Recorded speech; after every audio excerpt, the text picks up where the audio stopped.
windande goo Abajada Pular. Abajada Pular waɗi ko 32 alkulal. Hen alkuli joyi ko labɗe woni ko wiyete faraysi voyel ko. Hen alkuli nogasi jiɗiɗi ko muumi ɗum woni ko wiyete consonnaji men gartu hen. Min peccu alkuli ɗe e pecce nayi. Feccere adande nde ko alkule pular nanduɗe e alkule faraysi bindin e jangin. Ɗen alkule ko 18 ɗen goni a ba da fa ga ha i ka la ma na o pa ra sa ta wa ya woni alkule tati labbe a i e o e alkule 15 muumi keddidde.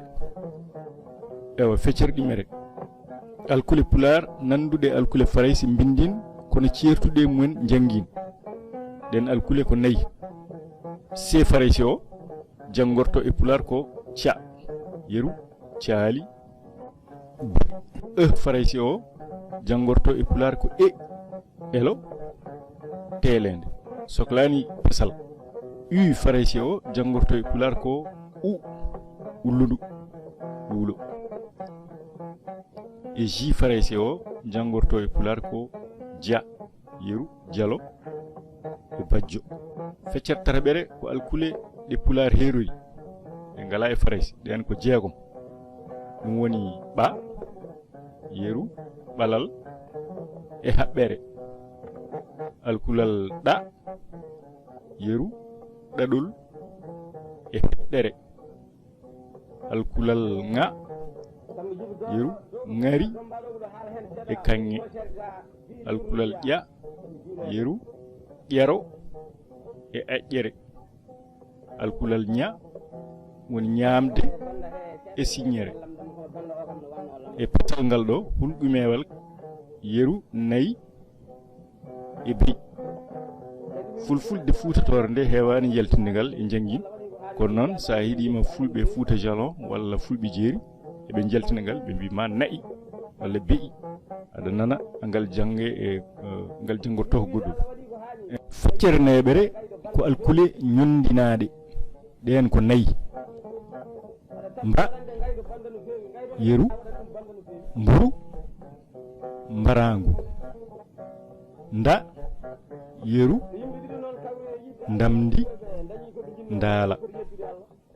Nga yeru ngabu ngamri. Nja yeru njamdi e njaru. ene wandi ɗo alkule hen gotal kala ko alkule goɗɗe ndendina woni alkulal gotal ɗum woni alkule ñondinaɗe mba nda nga e nja.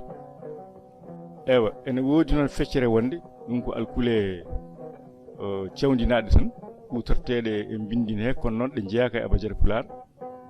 ɗi ɓuri heewde ardude koye kelme luɓaɗe ko wayno arab ɗa o yeru qur'ana abri haqqe.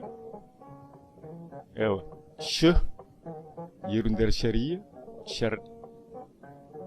Ewa z nder zakat e zamanu.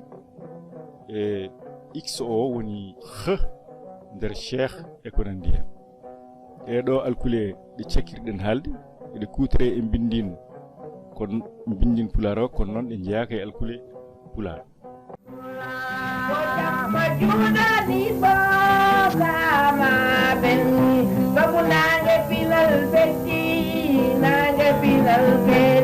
Leke belle pinal hande ko yaakaare leddi jango.